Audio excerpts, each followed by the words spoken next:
Welcome to తీర్పు 9 TV news. ఆంధ్రప్రదేశ్లో ఘోర రోడ్డు ప్రమాదం, 10 మంది సజీవ దహనం.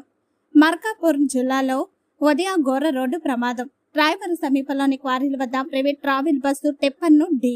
ఒక్కసారిగా మంటలు చెలరేగి బస్సు టెప్పర్ క్షణంలోనే పూర్తిగా దగ్ధం. 10 మంది సజీవ దహనం. మృతుల సంఖ్య మరింత పెరిగే అవకాశం ఉంది.